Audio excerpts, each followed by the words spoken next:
새벽 4시. 거대한 도시 서울이 아직 짙은 잠에 빠져 있을 때 광장시장은 이미 깨어나고 있었다. 어둠과 새벽의 경계에서 희미한 불빛들이 하나둘 켜지기 시작했고 곧이어 젖은 아스팔트 위로 손수레바퀴 구르는 소리, 셔터가 덜컹거리며 올라가는 소리가 새벽의 정적을 부드럽게 깨웠다.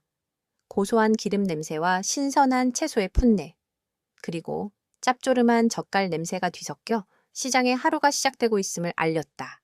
지원의 반찬이라는 작은 간판을 내건 가게 안 한지원이라는 이름의 여자는 이미 1시간 전부터 움직이고 있었다. 34세 그녀는 이 시장에서 10년째 같은 자리, 같은 시간에 하루를 시작했다. 그녀의 움직임에는 어떤 불필요한 소음도, 망설임도 없었다. 마치 정교하게 짜인 안무처럼 그녀의 손은 물을 썰고, 시금치를 데치고, 멸치를 볶았다. 칼이 돔에 닿는 소리는 경쾌하면서도 절도 있었고 양념을 버무리는 손길은 망설임 없이 단호했다. 그녀는 완벽주의자였다. 아니, 정확히는 완벽하지 않은 맛이면 불안해하는 사람이었다. 진열대의 노일, 반찬들의 색깔 배열, 각 그릇에 담긴 양, 심지어 깨를 뿌리는 각도까지 모든 것이 그녀의 엄격한 통제 아래에 있었다. 이러한 강박에 가까운 질서는 지난 10년간 그녀가 스스로를 지키기 위해 쌓아올린 견고한 성벽이었다.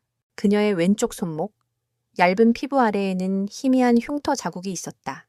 자세히 보지 않으면 눈에 띄지 않을 정도로 옅었지만 문신을 레이저로 지운 흔적이었다. 늑대, 한때 그녀의 모든 것이었던 상징, 이제는 지워버린 과거의 낙인이었다. 그녀는 가끔씩 무의식적으로 그 흉터를 오른손으로 매만지곤 했다. 차가운 감촉은 그녀를 현실로 되돌려주는 닭과도 같았다. 사장님, 오늘도 일찍 나오셨네요. 둔탁하지만 정겨운 목소리의 지원이 고개를 들었다. 건너편 정육점 주인인 오 사장이었다. 20년 넘게 시장에서 장사를 해온 그는 지원에게 아버지 같은 존재였다. 네, 오 사장님도 일찍 오셨네요. 오늘 좋은 곡이 들어왔나 봐요. 지원은 옅은 미소를 지으며 대답했다. 그녀의 미소는 항상 입계만 머물렀고 눈은 좀처럼 웃지 않았다. 오, 사장은 그런 그녀가 안쓰러우면서도 대견했다. 10년 전, 24살의 어린 나이에 혈혈단신으로 이 시장에 들어와 꿋꿋이 자리를 잡은 지원이었다. 과거에 대해 묻는 법은 없었지만 그녀가 평범한 삶을 살아오지 않았다는 것쯤은 긴 세월의 경험으로 짐작할 수 있었다. 그럼 우리 지원이 가게에 줄 건데 아무거나 가져올 수 있나? 오 사장은 넉살 좋게 웃으며 자신의 가게로 돌아갔다. 지원은 다시 일에 집중했다. 하지만 그녀의 귀는 가게 밖에서 들려오는 모든 소리를 놓치지 않았다. 손수레 바퀴 소리의 미세한 변화, 상인들의 발걸음 소리, 멀리서 들려오는 오토바이 엔진 소리까지 모든 정보는 그녀의 머릿속에서 자동으로 분석되고 분류되었다. 그것은 훈련으로 만들어진 본능이었고 10년의 세월도 지우지 못한 깊은 각인이었다. 오전 7시가 되자 시장은 완전히 잠에서 깨어났다. 출근길에 아침거리를 사러 온 사람들, 식당에 납품할 재료를 구하러 온 상인들로 북적이기 시작했다. 지원의 가게에도 첫 손님이 들었다. 지원아, 콩나물 무침 5천 원어치만 줘. 근처에서 채소 가게를 하는 김 할머니였다. 지원에게는 친할머니 같은 분이었다. 할머니, 어서 오세요. 어젯밤에 새로 무친 거예요. 더 맛있을 거예요. 지원이 콩나물 무침을 담는 동안 김 할머니는 지원의 손을 유심히 쳐다봤다. 가시나? 손이 이게 뭐고 남자 손보다 더 험하네. 지원의 손은 여자 손이라고 하기엔 굳은 살이 많고 거칠었다. 총기와 칼을 다루고 맨손으로 암벽을 오르내리며 생긴 영광의 상처들이었다. 예전에 헬스장을 좀 빡세게 다녀서요. 지원은 늘 하던 대로 애매하게 둘러대며 포장을 마쳤다. 그녀의 과거를 아는 사람은 이 시장에 아무도 없었다. 아니, 그녀의 진짜 이름, 김소영을 아는 사람도 없었다. 특수전사령부 707 특수임무단 늑대팀의 중사 김소영은 10년 전 한 사건과 함께 죽었다. 그리고 지금 이곳에는 반찬가게의 주인 한지원만이 존재할 뿐이었다. 오전 10시, 가장 바쁜 시간이 지나고 잠시 한숨을 돌릴 때쯤이었다. 가게 앞에서 떡볶이를 파는 이진우가 찾아왔다. 그의 손에는 김이 모락모락 나는 떡볶이 한 컵이 들려 있었다. 사장님, 출출하실 것 같아서요. 36의 이진우는 경찰을 그만두고 어머니의 떡볶이 가게 일을 돕고 있었다. 그는 언제나 서글서글한 미소를 띠고 있었지만 지원은 그의 눈빛에서 가끔씩 날카로운 형사의 눈빛을 발견하곤 했다. 고마워요. 진우 씨, 마침 배고팠는데. 지원이 컵을 받아들자 진우는 자연스럽게 가게 앞 작은 의자에 앉았다. 그는 다른 상인들처럼 사적인 질문을 퍼붓지 않았다.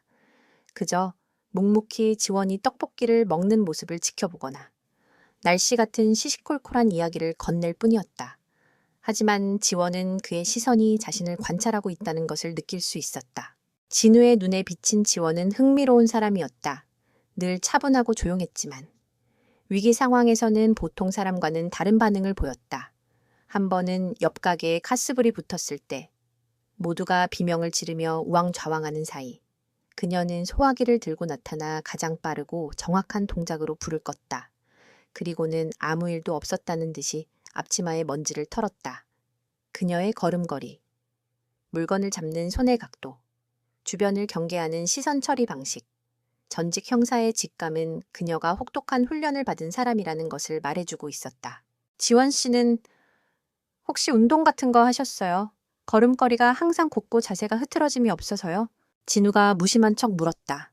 젓가락을 쥔 지원의 손이 순간 미세하게 멈칫했다. 그냥 건강을 위해 조금씩 하고 있어요.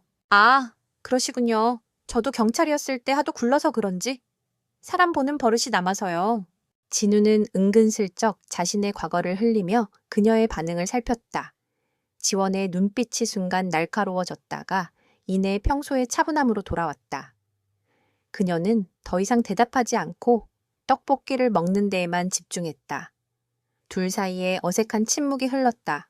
바로 그 순간이었다. 시장 입구 쪽에서부터 소란스러운 기운이 몰려왔다. 상인들의 웅성거림, 불안한 침묵, 그리고 이내 들려오는 거친 욕설. 지원과 진우의 시선이 동시에 소리의 근원지를 향했다. 검은색 옷을 맞춰 입은 대여섯 명의 사내들이었다. 그들은 마치 자신의 구역을 순찰하는 하이에나 떼처럼 거들먹거리며 시장 안으로 들어오고 있었다.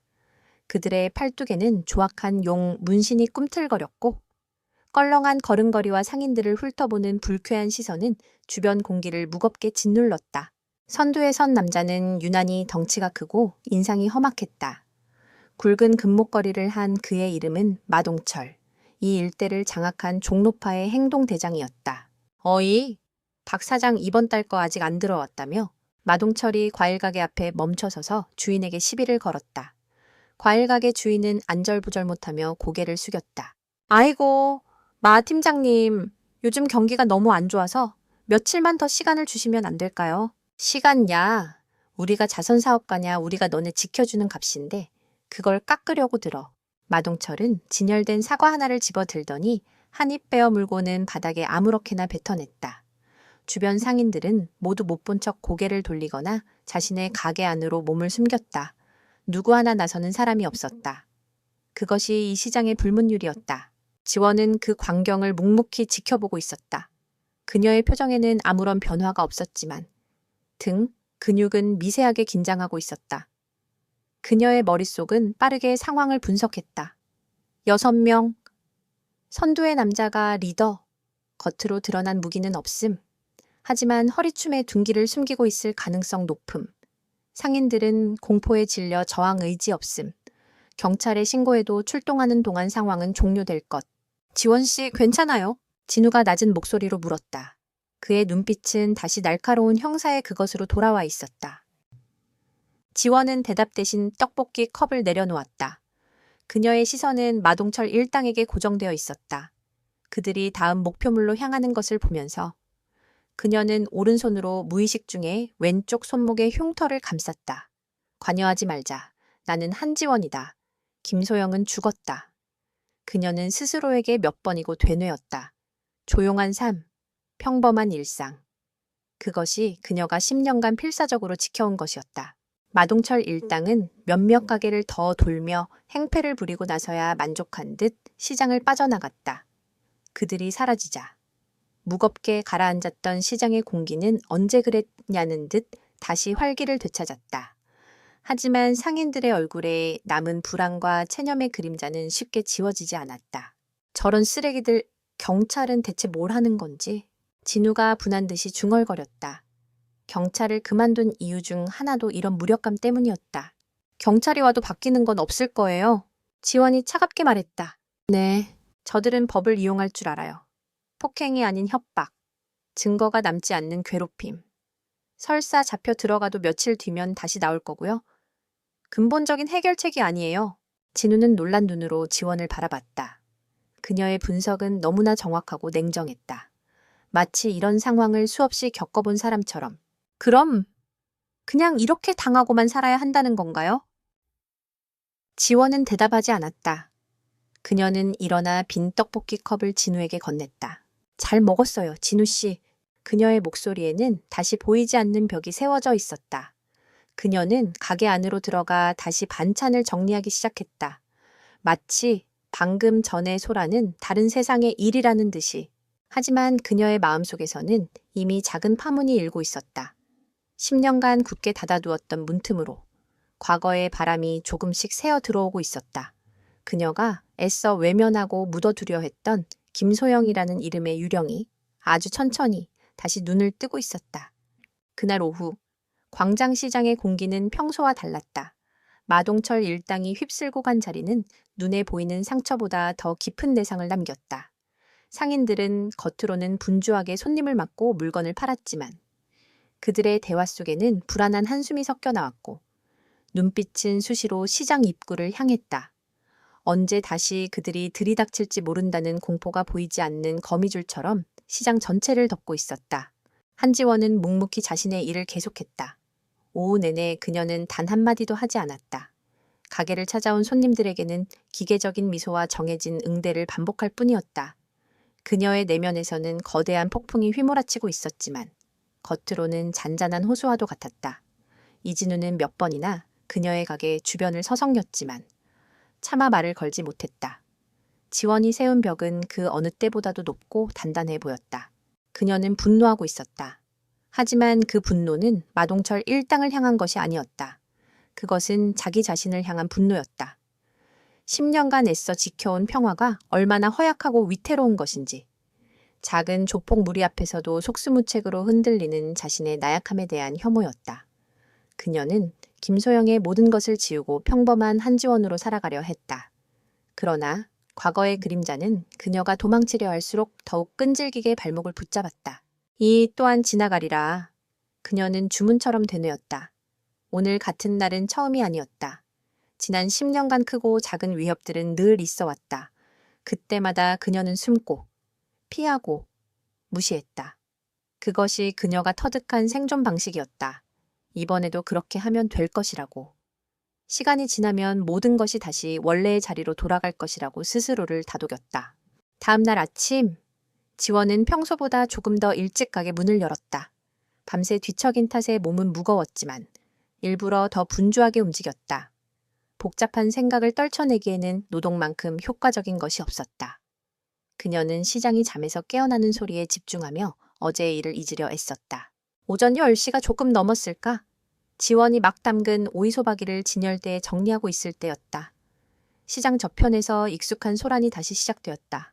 어제와 같은 거친 목소리, 욕설, 그리고 사람들의 겁에 질린 웅성거림, 심장이 철렁 내려앉았다. 마동철 일당이었다. 어제보다 더 많은 수의 무리를 이끌고 나타났다. 지원은 하던 일을 멈추고 가게 안쪽으로 몸을 숨겼다. 그녀의 심장이 세차게 뛰기 시작했다. 분노 때문이 아니었다. 두려움 때문이었다. 자신의 정체가 탈로 날지도 모른다는. 그래서 이 위태로운 평화마저 산산조각 날지도 모른다는 두려움이었다. 마동철의 목소리가 점점 가까워졌다. 그는 어제보다 훨씬 더 의기양양해 보였다. 어이.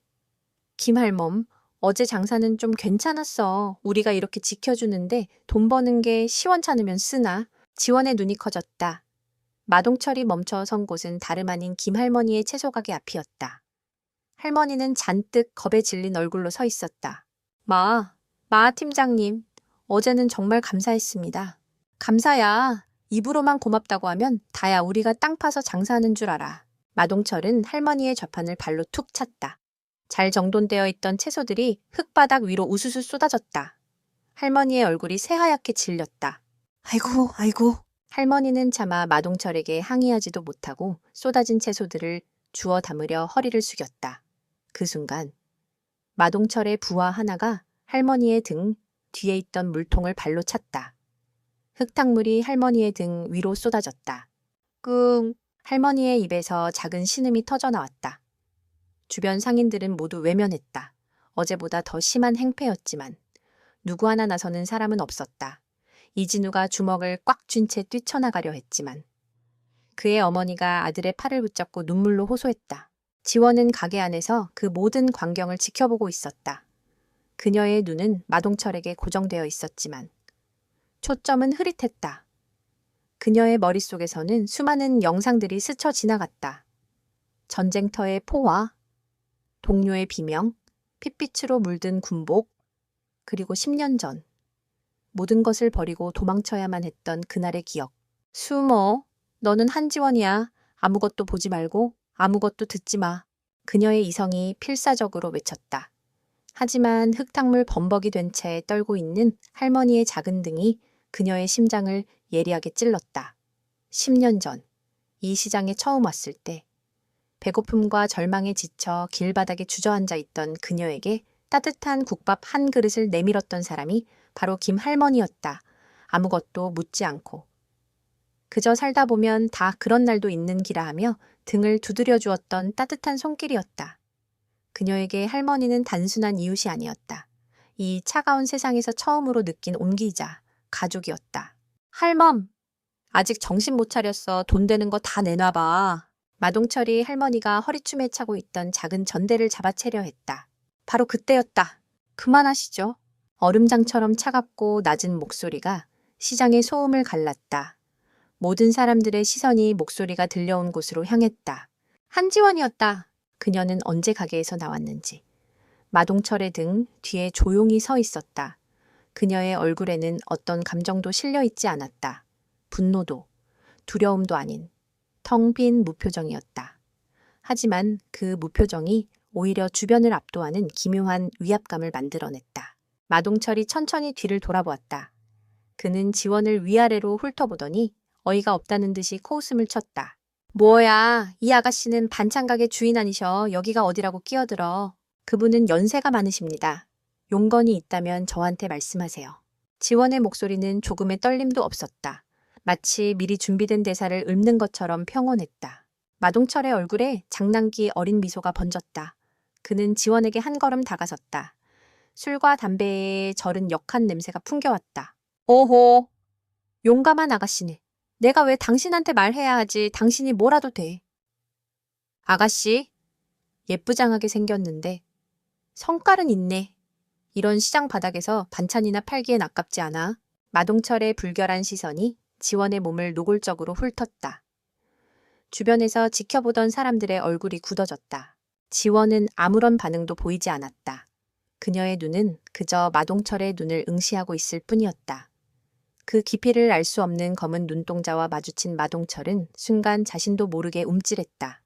마치 칠흑 같은 심연을 들여다보는 듯한 섬뜩한 느낌이 들었다. 이 인연이 어딜 눈을 똑바로 쳐다봐. 당황한 마동철은 자신의 감정을 감추기 위해 더욱 목소리를 높였다. 그는 지원의 어깨를 거칠게 밀치려 손을 뻗었다. 하지만 그의 손이 지원의 몸에 닿기 직전 지원이 입을 열었다. 그 손 안 치우면 부러질 겁니다. 그것은 경고라기보다는 사실을 통보하는 것에 가까운 어조였다. 마동철의 이성이 끊어졌다. 고작 반찬가게 계집 하나에게 2번이나 무시당했다는 사실에 참을 수 없는 모욕감을 느꼈다. 이게 진짜 미쳤나. 그의 외침과 함께 육중한 손바닥이 허공을 갈랐다. 짝! 살이 부딪히는 날카로운 파열음이 시장 전체에 울려 퍼졌다. 시간이 멈춘 것 같았다. 모든 소음이 사라지고 오직 그 소리의 잔향만이 사람들의 귓가를 맴돌았다. 지원의 고개가 옆으로 돌아가 있었다. 하얀 뺨 위로 선명한 붉은 손자국이 피어올랐다. 마동철은 거친 숨을 몰아쉬었다. 주변은 물을 끼얹은 듯 조용했다. 사람들은 숨을 죽인 채 다음에 벌어질 일을 지켜보고 있었다. 지원은 몇 초간 움직이지 않았다. 뺨에서 느껴지는 화끈한 통증보다 더 강렬한 것이 그녀의 내면에서 깨어나고 있었다. 10년간 억지로 눌러왔던, 필사적으로 잠재웠던 무언가가 용암처럼 들끓으며 솟아오르고 있었다. 그것은 분노, 증오, 그리고 살해였다. 그녀는 아주 천천히 삐걱거리는 인형처럼 고개를 돌렸다. 그리고 다시 마동철을 바라보았다. 그 순간 마동철은 얼어붙었다. 지원의 눈빛이 완전히 달라져 있었다.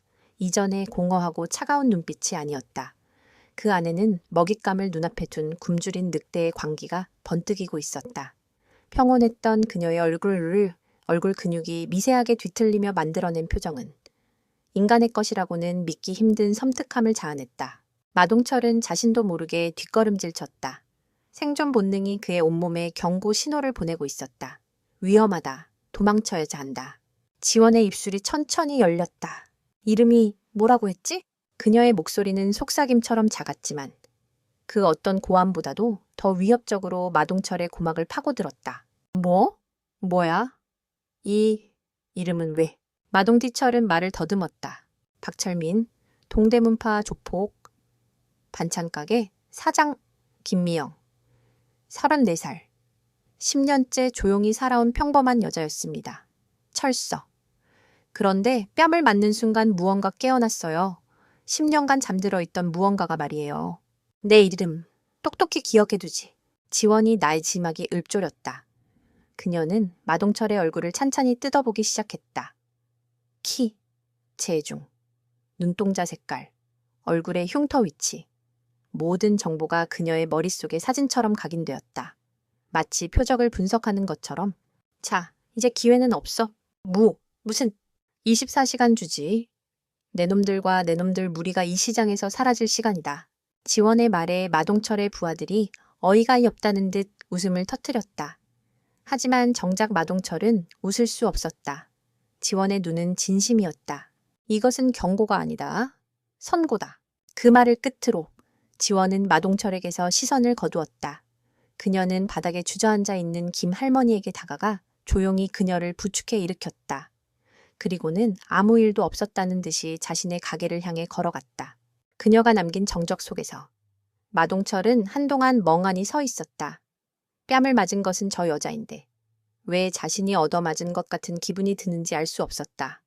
오직 하나 확실한 것은 자신이 방금 건드려서는 안 될 무언가를 건드렸다는 불길한 예감뿐이었다. 그날 밤 한지원은 잠을 자지 않았다. 어둠이 내린 가게 안. 그녀는 10년 만에 처음으로 작은 나무 상자를 열었다. 상자 안에는 먼지 쌓인 과거의 유물들이 고스란히 잠들어 있었다. 낡은 군용시계, 손때 묻은 전술장갑, 그리고 빛바랜 단체 사진 한 장. 사진 속에는 앳된 얼굴의 김소영 중사가 늑대팀 동료들과 어깨를 나란히 한 채 웃고 있었다. 그녀는 사진 속에 웃고 있는 자신을 오랫동안 말없이 들여다보았다. 그 미소는 너무나 낯설어서 마치 다른 사람의 삶을 엿보는 듯한 기분이었다. 그녀는 상자를 닫고 어둠 속에서 몸을 일으켰다. 어제의 일은 단순한 충동이나 우발적인 분노가 아니었다. 마동철의 뺨을 맞은 순간 그녀 안에서 무언가 단단히 끊어졌다. 10년간 스스로를 옭아매고 있던 인내와 체념이라는 사슬이었다. 이제 그녀는 더 이상 한지원이라는 허상 뒤에 숨을 수 없었다. 그녀가 지키고 싶었던 평화는 애초에 존재하지 않는 신기루였음을 깨달았다. 진짜 평화는 도망치거나 외면해서 얻어지는 것이 아니라 싸워서 쟁취해야 하는 것임을 10년의 세월을 돌아 비로소 다시 깨닫게 된 것이었다. 새벽 3시 도시의 모든 소음이 잠든 시간. 지원은 10년간 옷장 가장 깊숙한 곳에 처박아 두었던 낡은 운동복을 꺼내 입었다. 군에서 보급받았던 회색 트레이닝복은 조금 낡았을 뿐 여전히 그녀의 몸에 꼭 맞았다. 거울 앞에 선 그녀의 모습은 더 이상 반찬가게 주인 한지원이 아니었다. 그곳에는 날카로운 눈빛을 한 군인 김소영이 서 있었다. 그녀는 어둠을 뚫고 한강으로 향했다. 발걸음은 처음에는 무거웠지만 강변에 가까워질수록 점점 가볍고 빨라졌다. 차가운 새벽 공기가 폐부 깊숙이 파고들자 잠들어 있던 온몸의 세포가 깨어나는 듯했다. 한강변에 도착한 그녀는 익숙한 동작으로 몸을 풀기 시작했다. 어깨 돌리기, 무릎 굽히기, 목 스트레칭. 10년 만에 하는 동작이었지만 그녀의 몸은 모든 것을 기억하고 있었다. 근육과 관절이 삐걱거리는 소리를 냈지만 그 고통은 오히려 살아있다는 짜릿한 감각을 일깨워 주었다. 하나, 둘, 셋, 넷. 나직한 구령과 함께 팔굽혀펴기를 시작했다. 처음에는 10개도 버거웠다. 10년간의 공백은 생각보다 컸다. 숨이 턱까지 차올랐고 팔 근육이 비명을 질렀다. 하지만 그녀는 멈추지 않았다. 김중사, 아직 멀었어. 그 정도에 퍼지면 전장에서 제일 먼저 죽는 거야. 귓가에 과거 교관의 목소리가 환청처럼 울렸다. 그녀는 이를 악물었다. 20개, 30개, 40개. 한계를 넘어설 때마다 몸 안에서 뜨거운 무언가가 끓어올랐다. 녹슨 기계에 기름칠을 하듯. 그녀의 근육은 빠르게 과거의 기억을 되찾아갔다. 달리기를 시작했다. 처음에는 느린 조깅이었지만 점점 속도를 높여갔다. 강변의 풍경이 빠른 속도로 뒤로 흘러갔다. 그녀의 머릿속도 마찬가지였다. 707특임대에서 새벽마다 동료들과 함께 뛰었던 그 시절의 기억들. 숨이 턱까지 차오를 때의 고통과 그 고통을 이겨냈을 때의 희열. 동료들과의 끈끈했던 전우애. 그 모든 것이 어제 일처럼 생생하게 떠올랐다. 1시간 후 그녀는 벤치에 앉아 거친 숨을 몰아쉬었다. 온몸은 땀으로 흠뻑 젖었고 다리는 후들거렸다. 하지만 기분은 이상할 정도로 상쾌했다. 10년간 그녀를 짓누르던 무거운 갑옷을 벗어 던진 듯한 해방감이었다. 그녀는 더 이상 도망치지 않기로 결심했다. 과거의 김소영을, 그리고 현재의 한지원을 모두 받아들이기로 했다. 그리고 그녀와 그녀의 소중한 사람들을 위협하는 모든 것들과 정면으로 맞서 싸우기로 했다. 오전 9시 지원은 시장으로 돌아와 가게 문을 열었다. 평소와 모든 것이 똑같은 풍경이었지만 그녀의 눈에 비친 세상은 완전히 달라져 있었다. 상인들은 그녀를 흘깃거리며 수군거렸다. 그들의 시선에는 두려움과 경외, 그리고 희미한 기대감이 뒤섞여 있었다. 어제 그녀가 보여준 모습은 시장 전체에 큰 충격을 주었던 것이다. 이진우가 평소처럼 떡볶이를 들고 그녀의 가게를 찾아왔다. 하지만 오늘은 평소와 달리 가게 안으로 들어오지 못하고 입구에서 머뭇거렸다. 저 사장님 괜찮으세요? 지원은 그런 그를 보며 희미하게 미소 지었다. 어제와는 다른 아주 옅지만 진짜 미소였다. 네, 괜찮아요. 덕분에 잘 잤어요. 진우는 그 미소의 순간 할 말을 잃었다. 그녀의 분위기가 완전히 달라져 있었다. 이전에는 날카로운 유리 조각처럼 위태롭고 다가가기 힘든 느낌이었다면 지금은 단단하게 벼려진 강철 검처럼 고요하지만 강인한 기운이 느껴졌다. 무슨 일 있으면 꼭 저한테 연락 주세요. 혼자서 해결하려고 하지 마시고요. 고마워요, 진우 씨. 지원은 더 이상 그를 밀어내지 않았다. 짧은 대화였지만 그들 사이를 가로막고 있던 보이지 않는 벽이 조금 허물어진 순간이었다. 오전 11시 예상했던 시간이 되자 그들이 나타났다. 마동철은 어제보다 훨씬 더 많은 거의 20명에 가까운 무리를 이끌고 시장에 들어섰다. 그의 얼굴은 분노와 모멸감으로 시뻘겋게 달아올라 있었다. 그는 어젯밤 자신의 구역에서 고작 여자 하나에게 당했다는 소문 때문에 조직 내에서 체면을 단단히 구긴 터였다.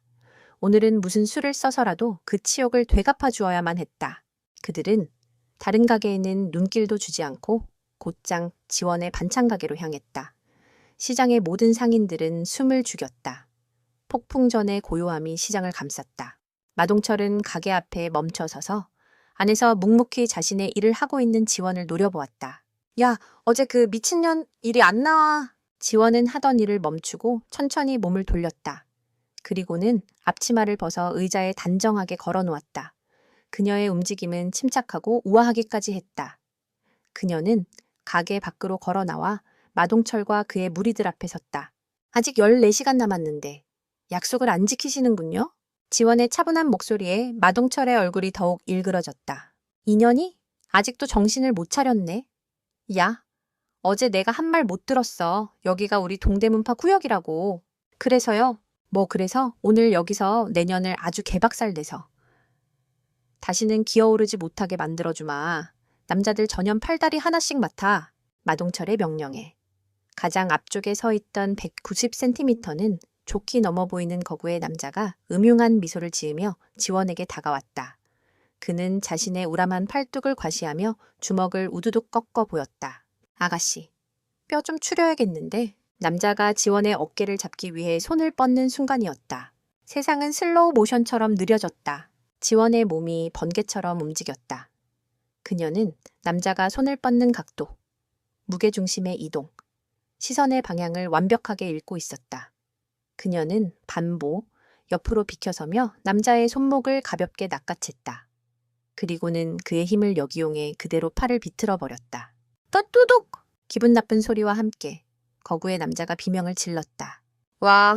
지원은 거기서 멈추지 않았다. 그녀는 비틀어진 팔을 지렛대 삼아 남자의 몸을 공중으로 살짝 띄웠다가 그대로 바닥에 내리꽂았다. 동시에 그의 목 뒤 급소를 팔꿈치로 정확하게 가격했다. 크헉. 거구의 남자는 짧은 비명과 함께 그대로 의식을 잃고 바닥에 큰 대자로 뻗어버렸다. 이 모든 일이 일어나는 데는 3초도 채 걸리지 않았다. 시장은 다시 한번 정적에 휩싸였다. 마동철과 그의 부하들은 눈앞에서 벌어진 일을 믿을 수 없다는 듯 멍하니 쓰러진 동료와 그 앞에 아무렇지도 않게 서 있는 지원을 번갈아 쳐다보았다. 뭐야? 이 여자가 대체... 마동철이 당황하여 말을 더듬었다. 다른 부하들의 얼굴에도 경악과 공포의 빛이 떠올랐다. 그들은 방금 전까지 자신들이 상대하려던 여자가 평범한 반찬가게의 주인이 아님을 온몸으로 깨달았다. 지원은 마치 아무 일도 없었다는 듯 손목을 가볍게 털었다. 그리고는 자신의 손목시계를 들여다보았다. 23시간 59분 남았군요. 그녀는 쓰러진 남자는 쳐다보지도 않은 채 마동철을 향해 차분하게 말했다. 그녀의 목소리는 여전히 평온했지만 그 안에 담긴 위협은 이제 그 누구도 무시할 수 없는 무게를 지니고 있었다. 너 대체 정체가 뭐야? 너 무술 배웠어? 마동철이 겁에 질린 목소리로 물었다. 궁금하다면 24시간 후에 알게 될 겁니다. 물론 그때까지 당신들이 이 시장에 남아있다면 말이죠. 지원의 말에 마동철은 더 이상 아무 말도 할 수 없었다. 그냥 물러서기에는 체면이 말이 아니었고 섣불리 덤비기에는 방금 전 동료의 모습이 눈앞에 어른거렸다. 그는 진퇴양난의 상황에 빠졌다. 좋아. 그럼 내일까지 기다려주지. 마동철은 간신히 체면을 차리는 말을 내뱉었다. 대신 내일 우리 손에 죽더라도 후회하지 마라. 그는 비겁한 협박을 남기고는 쓰러진 동료를 부하들에게 부축하게 한 뒤 허둥지둥 시장을 빠져나갔다. 그들의 뒷모습은 처음 시장에 들어설 때의 위풍당당함은 온데간데 없이 마치 겁에 질려 도망치는 들개 무리 같았다.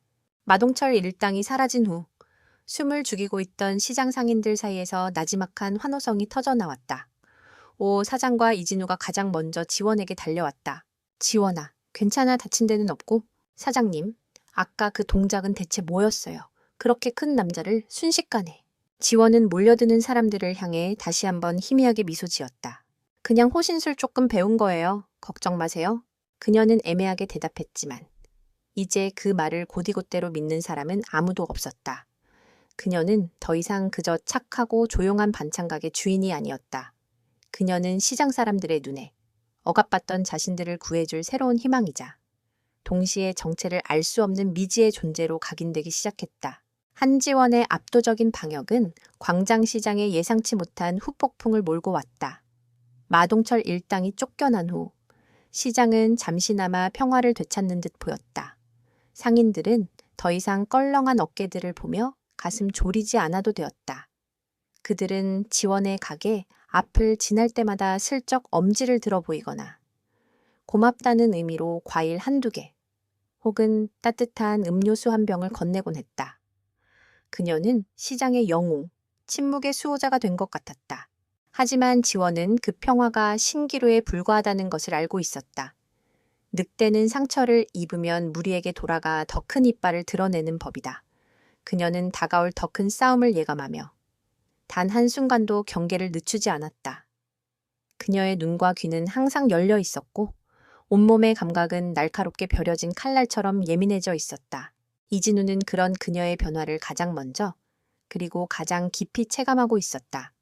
그는 거의 매일 그녀의 가게를 찾았지만 이제는 떡볶이를 건네는 것 이상의 행동을 했다. 그는 자신의 전직 형사 시절 인맥을 통해 종로파에 대한 정보를 수집하기 시작했고 그 정보를 조심스럽게 지원과 공유했다. 마동철은 종로파 내에서도 중간 보스급 정도예요. 위에는 흑사라고 불리는 자가 있다고 합니다. 본명은 아무도 모르고요. 마동철이 이번 일로 체면을 단단히 구겨서 어떻게든 만회하려고 할 겁니다. 더 큰 병력을 이끌고 오거나 아니면 더 교활한 방법을 쓸 수도 있어요. 지원은 진우가 가져온 정보들을 묵묵히 들었다. 그녀는 그의 도움을 거절하지 않았다.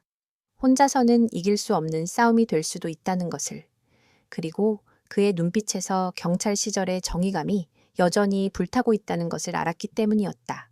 진우 씨, 어느 날 오후 지원이 먼저 입을 열었다. 네네, 사장님. 왜 이렇게까지 저를 도와주시는 거죠? 위험해질 수 있어요. 진우는 잠시 지원의 눈을 바라보았다.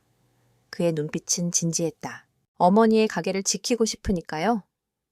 그리고 10년 동안 이 시장을 묵묵히 지켜온 지원 씨를 지키고 싶으니까요. 제가 경찰이었을 때 지키지 못했던 것들을 이제라도 지키고 싶습니다. 그의 말에 지원의 마음속에서 단단했던 무언가가 조금 녹아내리는 듯했다.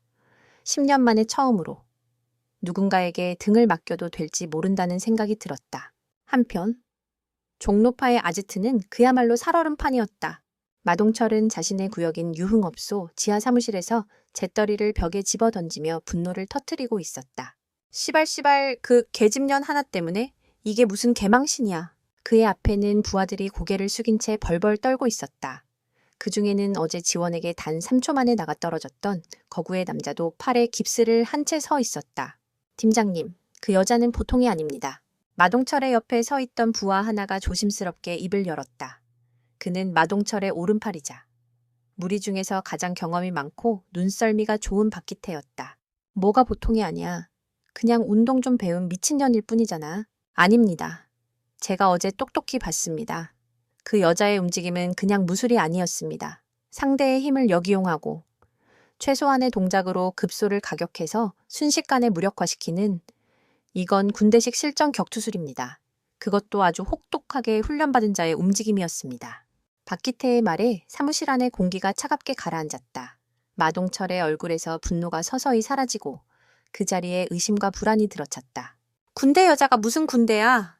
요즘 여군도 많지 않습니까? 그런데 그 여자는 그냥 여군이 아닌 것 같습니다. 아마도 특수부대 출신일지도 모릅니다. 특수부대. 그 단어가 마동철의 뇌리를 강하게 강타했다. 어제 지원이 보여주었던 그 비인간적인 눈빛, 모든 것을 꿰뚫어 보는 듯한 그 시선이 떠올랐다. 단순한 분노가 아니었다. 그것은 수많은 죽음과 위기를 겪어본 자만이 가질 수 있는 서늘한 살기였다. 만약 그 말이 사실이라면 마동철의 목소리가 떨려 나왔다. 만약 상대가 정말 특수부대 출신이라면 이건 자신들이 감당할 수 있는 레벨의 싸움이 아니었다. 팀장님, 이 일은 흑사 어르신께 보고드려야 합니다. 우리가 섣불리 움직였다가는 조직 전체가 위험해질 수 있습니다. 박기태의 진지한 조언에 마동철은 마지못해 고개를 끄덕였다. 그는 곧장 비밀리에 운영되는 라인을 통해 흑사에게 연락을 취했다. 1시간 후 흑사로부터 짧은 지령이 내려왔다. 그 여자를 직접 건드리지 마라. 대신 뱀처럼 그 여자의 주변을 조여라. 둥지 안에 있는 새를 잡으려면 둥지를 흔들면 되는 법이다. 다음 날부터 광장시장에는 교활하고 악랄한 보복이 시작되었다. 종로파 조직원들은 더 이상 지원의 가게 근처에는 얼씬도 하지 않았다. 대신 그들은 시장의 다른 상인들을 괴롭히기 시작했다. 보호비를 2배로 올린 것이다. 이번 달부터 보호비가 2배로 인상됐다. 왜냐고, 저기 저 반찬 가게 여자가 우리 심기를 건드렸거든. 억울하면 저 여자한테 가서 따져. 그들은 상인들에게 대놓고 모든 책임을 지원에게 떠넘겼다. 상인들은 분통을 터뜨렸지만 험악한 조폭들 앞에서 아무 말도 할 수 없었다. 그들의 분노와 원망은 자연스럽게 지원을 향하기 시작했다. 지원 씨 때문에 이게 무슨 일이야. 괜히 나서서 일을 크게 만들어가지고 며칠 전까지만 해도 그녀를 영웅으로 떠받들던 사람들의 시선이 차갑게 변해갔다. 지원의 가게를 찾는 손님들의 발길도 뚝 끊겼다.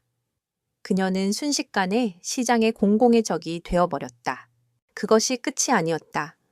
그들은 김 할머니의 채소 가게에 매일같이 찾아와 진상을 부렸다.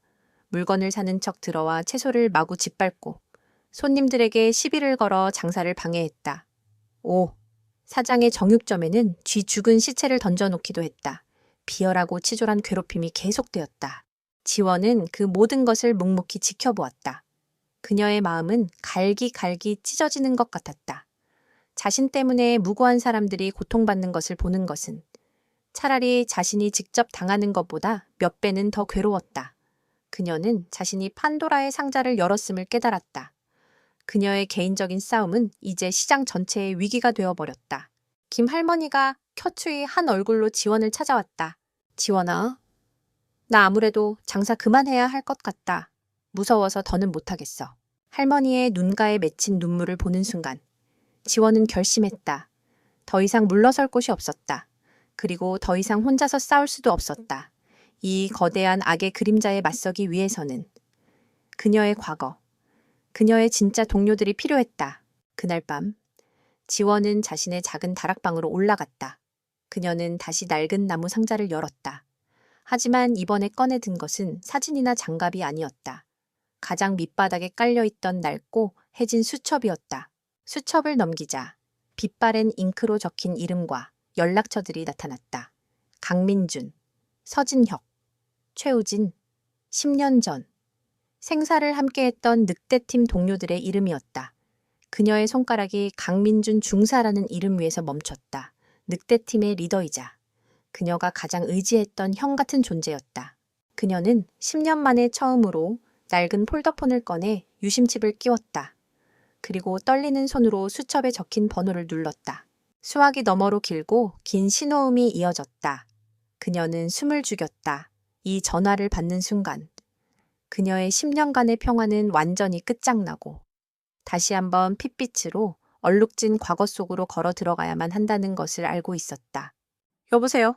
낯설면서도 어딘가 익숙한 중저음의 목소리가 들려왔다. 지원의 심장이 세차게 방망이질 쳤다. 한동안 침묵이 흘렀다. 여보세요? 전화 잘못 거셨... 강대중 스님?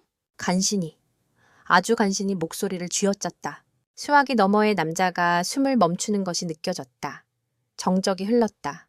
그 짧은 순간이 영원처럼 길게 느껴졌다. 남자는 10년의 세월을 뛰어넘어 단 한마디의 목소리의 주인을 기억해냈다. 설마 김소영. 남자의 목소리가 미세하게 떨리고 있었다. 네, 접니다. 지원의 눈에서 뜨거운 눈물 한 방울이 낡은 수첩 위로 떨어졌다. 무슨 일이야? 강민준의 목소리는 낮고 차분했지만 그 안에는 수많은 질문과 걱정이 담겨 있었다. 지원은 잠시 망설였다. 하지만 이미 주사위는 던져졌다. 도움이 필요합니다. 형님, 그녀의 마지막 말과 함께 운명의 톱니바퀴가 10년 만에 다시 거대한 소리를 내며 움직이기 시작했다. 전화를 끊은 후 김소영은 밤새 잠들지 못했다. 수화기 너머로 들려온 강민준의 목소리는 10년의 세월이 무색할 만큼 똑똑히 그녀의 뇌리에 박혔다. 안도감과 함께 그녀는 자신의 선택이 몰고 올 파장에 대한 무거운 책임감을 느꼈다. 그녀는 더 이상 혼자가 아니었지만 동시에 그녀의 싸움에 옛 동료들을 끌어들였다는 부채감을 떨칠 수 없었다. 다음 날 아침 시장의 분위기는 그 어느 때보다도 흉흉했다. 종로파의 괴롭힘은 더욱 노골적이고 악랄해져 있었다. 상인들은 이제 소영을 원망하는 것을 넘어 대놓고 그녀를 피하거나 삿대질을 해댔다. 저 여자 때문에 우리까지 다 죽게 생겼어. 경찰에 신고를 하든가 무릎을 꿇고 빌든가 뭐라도 좀 하라고. 소영은 모든 비난을 묵묵히 감수했다. 변명도, 해명도 하지 않았다. 그녀는 그들의 분노가 당연하다고 생각했다. 지금 그녀가 할 수 있는 일은 오직 하나. 기다리는 것뿐이었다. 오전 11시경. 마동철이 다시 무리를 이끌고 나타났다. 어제 흑사의 지령을 받은 그는 이제 직접적인 폭력 대신 상인들을 정신적으로 압박하는 데에만 집중했다. 그는 소영의 가게 바로 맞은편에 의자를 놓고 앉아 음흉한 미소를 지으며 그녀를 지켜보기 시작했다. 그의 부하들은 시장 곳곳에 흩어져 상인들을 감시하고 손님들의 발길을 막았다. 시장 전체가 거대한 감옥처럼 변해버렸다. 소영은 그를 무시하고 자신의 일에만 집중하려 애썼다. 하지만 등 뒤에 꽂히는 악의적인 시선은 보이지 않는 독침처럼 그녀의 신경을 찔러댔다. 시간이 흐를수록 공기는 점점 더 무겁게 가라앉았다. 이대로 가다가는 시장 전체가 고사하고 말 것이었다.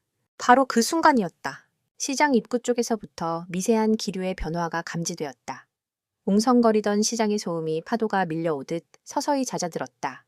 사람들의 시선이 약속이라도 한 듯 한 곳으로 쏠리고 있었다. 마동철 역시 이상한 낌새를 눈치채고 자리에서 일어났다. 검은색 SUV 세대가 먼지를 일으키며 시장 입구에 멈춰 섰다. 평범한 차량이었지만 주변 공기를 얼어붙게 만드는 기묘한 위압감을 풍기고 있었다. 차량의 문이 거의 동시에 열리고 3명의 남자가 내렸다. 그들은 화려한 옷을 입거나 험악한 인상을 하고 있지 않았다. 평범한 캐주얼 차림에 표정 또한 무뚝뚝할 정도로 평범했다. 하지만 그들의 몸에서 뿜어져 나오는 기운은 달랐다.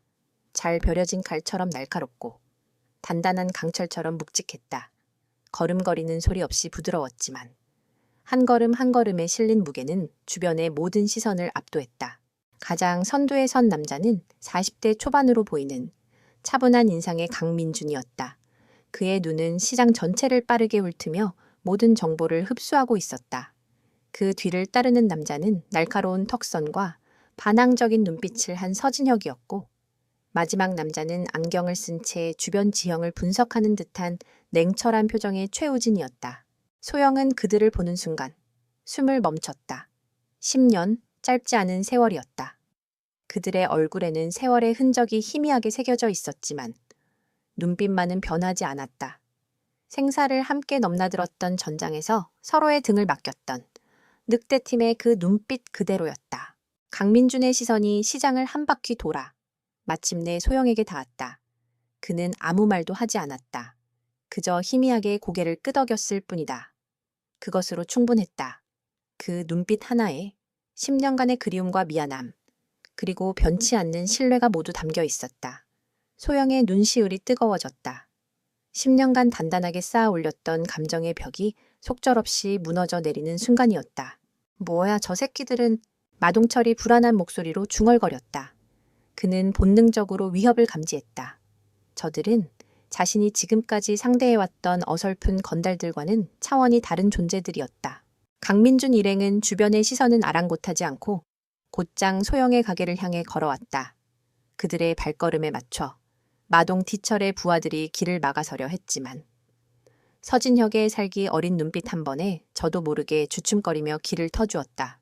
가게 앞에 도착한 강민주는 소영의 어깨를 물끄러미 바라보았다. 많이 힘들었겠구나. 10년 만의 첫마디였다. 그 따뜻한 한마디에 소영은 간신히 참고 있던 눈물을 터뜨릴 뻔했다. 아닙니다. 얼굴이 반쪽이 됐어. 밥은 먹고 다니는 거냐. 서진혁이 퉁명스럽게 말했지만 그의 눈빛에는 걱정이 가득했다.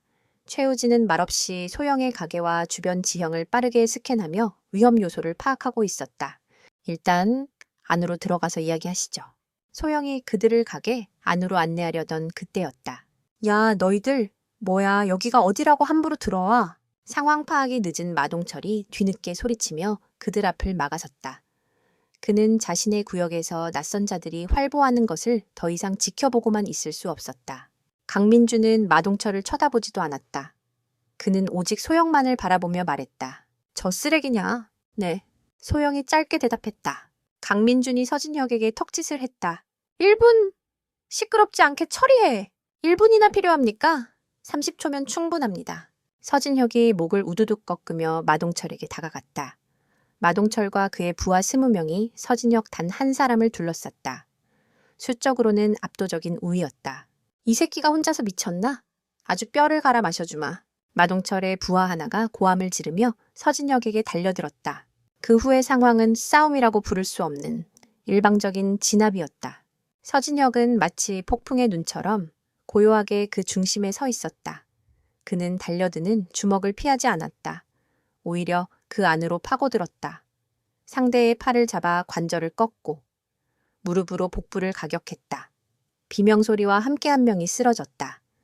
옆에서 날아오는 발차기를 흘리며 상대의 다리를 걸어 넘어뜨리고 넘어진 자의 얼굴을 팔꿈치로 찍어 눌렀다.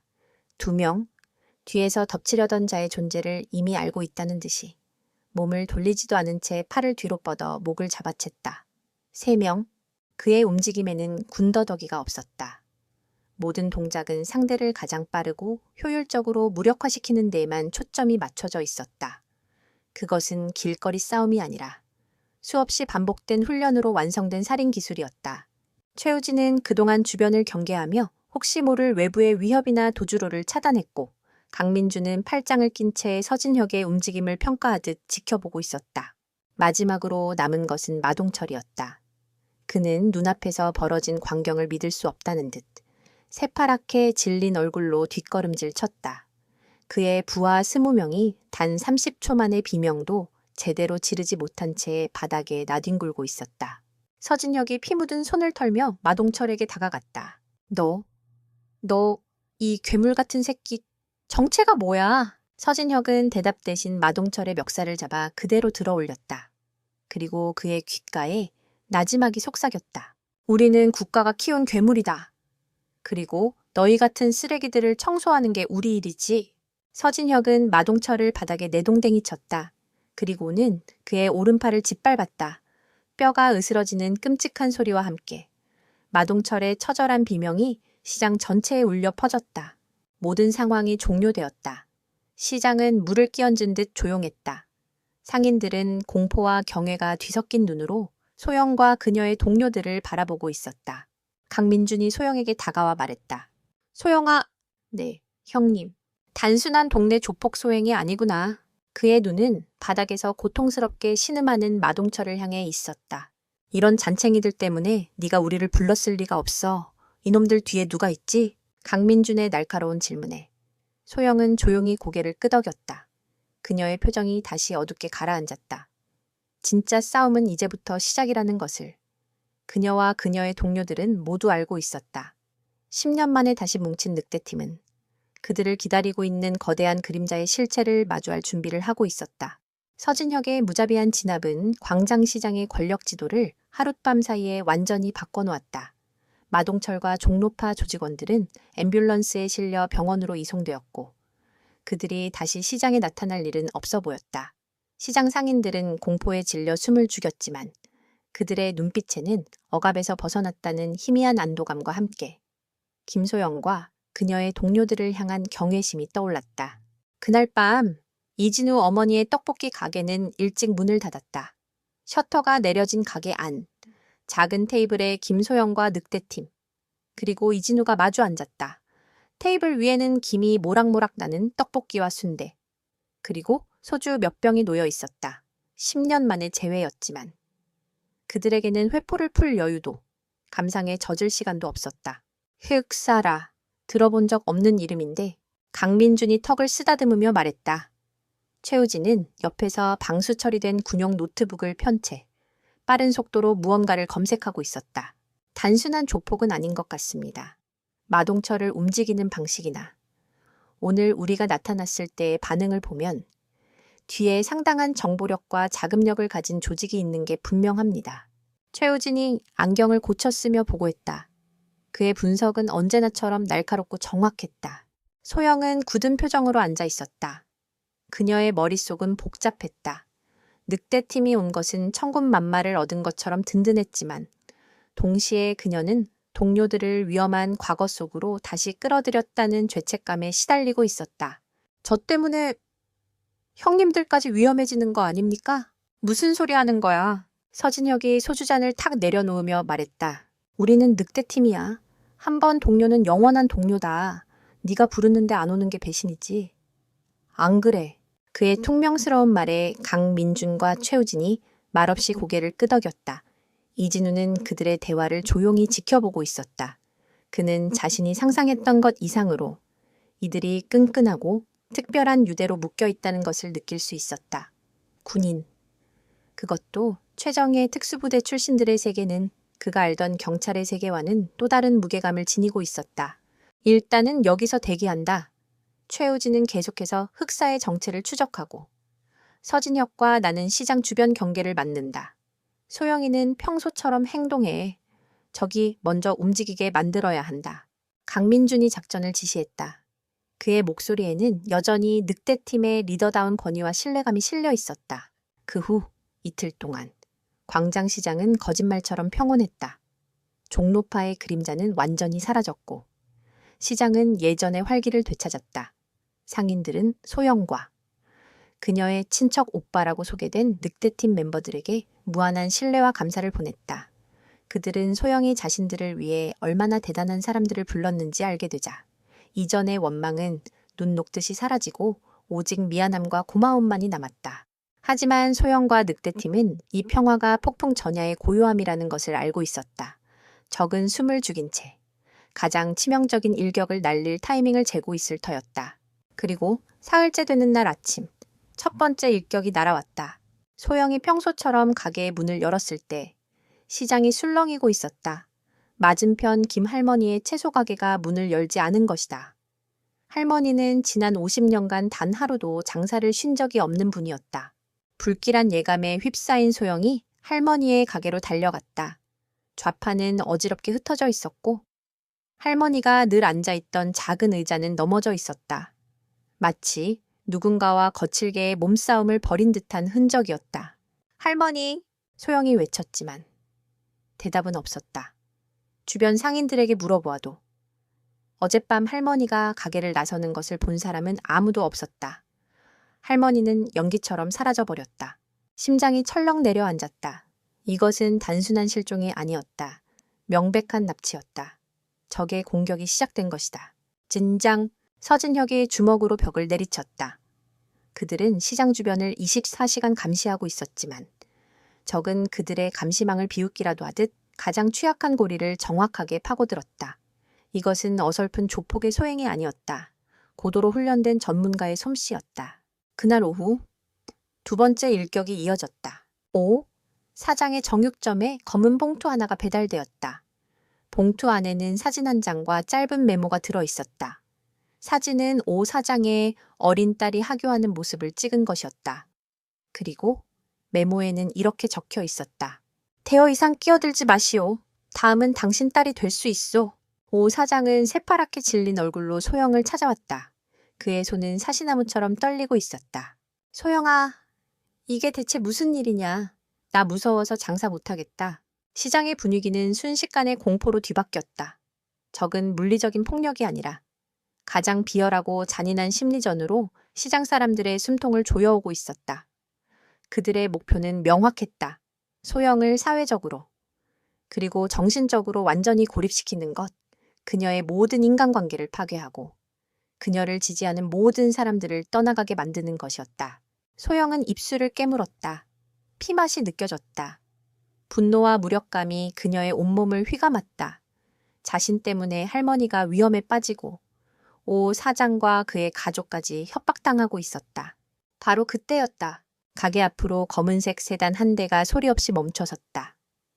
차에서 내린 남자는 종로파의 건달들과는 완전히 다른 부류의 인간이었다. 깔끔하게 다려진 맞춤 정장, 잘 손질된 머리, 그리고 값비싼 시계, 마치 대기업의 중역처럼 보이는 남자였지만 그의 눈빛은 얼음장처럼 차갑고 감정이 없었다.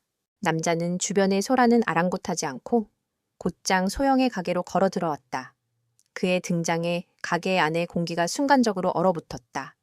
강민준과 서진혁이 동시에 경계 태세를 갖추었지만 남자는 그들을 신경 쓰지도 않았다. 그의 시선은 오직 소영에게만 고정되어 있었다. 오랜만이군. 남자가 나직하게 입을 열었다. 김소영 중사, 그의 입에서 나온 이름에 소영의 온몸이 그대로 굳어버렸다.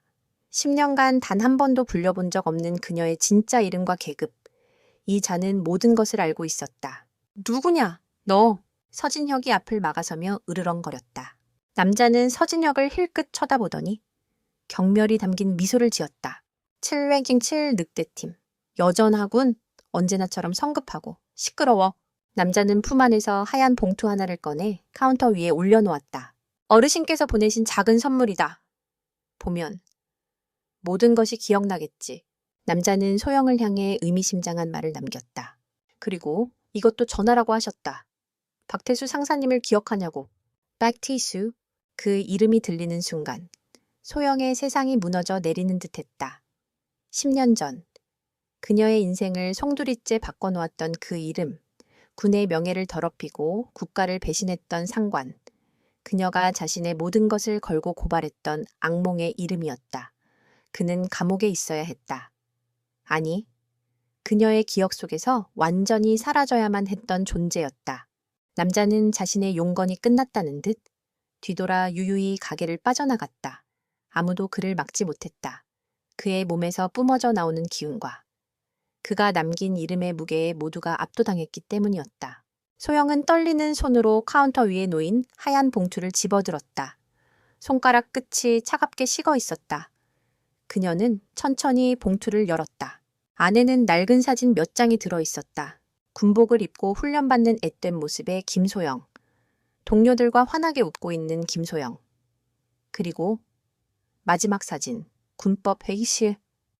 회의 증인석에 앉아 굳은 표정으로 무언가를 증언하고 있는 김소영의 모습이었다. 그녀는 마지막 사진을 뒤집어 보았다. 뒷면에는 피처럼 붉은 잉크로 날카롭게 휘갈겨 쓴 한 문장이 적혀 있었다. 그날의 빚, 이제 갚을 시간이 되었다. 소영의 손에서 사진이 바닥으로 떨어졌다. 그녀의 얼굴은 핏기 하나 없이 새하얘져 있었다.